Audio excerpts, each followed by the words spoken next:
বেগমগঞ্জ উপজেলা প্রশাসনের আয়োজনে চৌমুহনী পাবলিক হল চত্বরে বৃহস্পতিবার দুপুরে নোয়াখালী জেলা প্রশাসক খন্দকার ইশতিয়াক আহমেদের সাথে চৌমুহনী পৌরসভার জলাবদ্ধতা, যানজট সহ বিভিন্ন সমস্যা নিয়ে মতবিনিময় সভা অনুষ্ঠিত হয়।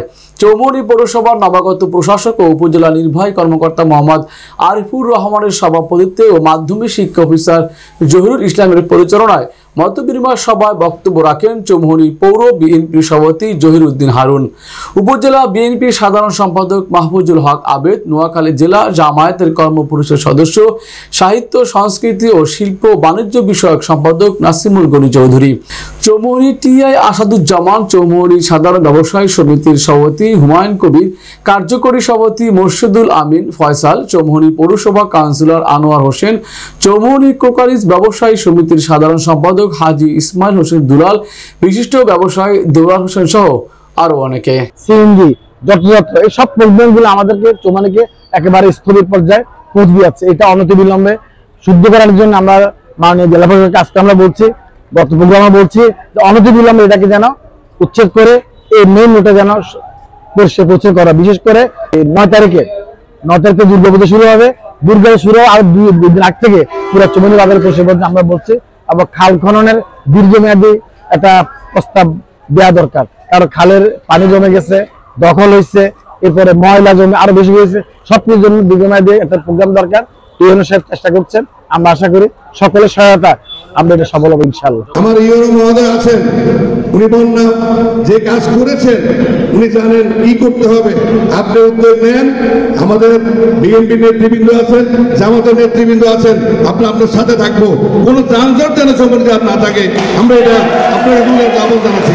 দুইটা জিনিসের জলবায়ু শান্তিপূর্ণ হয়ে গেছে। চৌমুহনী বাজারে যদি কোনো অগ্নিকাণ্ড ঘটে, এখানে ফায়ার ব্রিগেড আসলেও নিয়ন্ত্রণ করার সুযোগ তাদের কম, পুকুরগুলা সব দখল।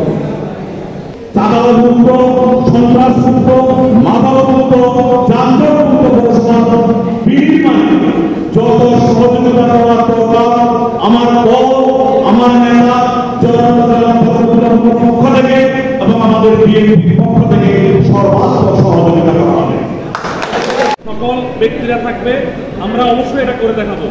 আমরা ফুটপাতে দখলমুক্ত করার জন্য যদি লাইনম্যান নিয়োগ করতে হয় স্যার, আমরা সেই লাইনম্যান নিয়োগের দিকে যাব। ব্যবসায়ী সমিতি এবং আমাদের রাজনৈতিক নেতৃবৃন্দ যারা যদি সহায়তা করে, আমরা অবশ্যই স্যার এটা দখলমুক্ত করবো, ফুটপাত দখলমুক্ত করবো। আর আমাদের সিএনজি স্ট্যান্ডগুলো আমরা কীভাবে নির্দিষ্ট স্থানে স্যার করতে পারি, সেই ব্যবস্থা আমরা সকলকে মিলে স্যার একটা রূপরেখা তৈরি করে আপনার বড় আমরা পেশ করবো স্যার, এবং আমরা সেটা বাস্তবায়ন করতে চাই স্যার। আনুষ্ঠানিকভাবে আজকে এসেছি যে আপনাদের কাছ থেকে আমাদের সরকারি সেবা এগুলো কীভাবে আরো মান আরো বৃদ্ধি করা যায়, আপনাদের স্থানীয় পর্যায়ের সমস্যা এবং সমাধানের উপায় এগুলো কি, এইগুলো বিস্তারিত বিষয় নিয়ে আমরা আলোচনা করার জন্য এসেছি। আপনাদের সুচরিত মতামত আমরা নেব, গ্রহণ করবো এবং সেই অনুযায়ী আমরা কার্যক্রম গ্রহণ করবো, কর্মকর্তা গ্রহণ করবো।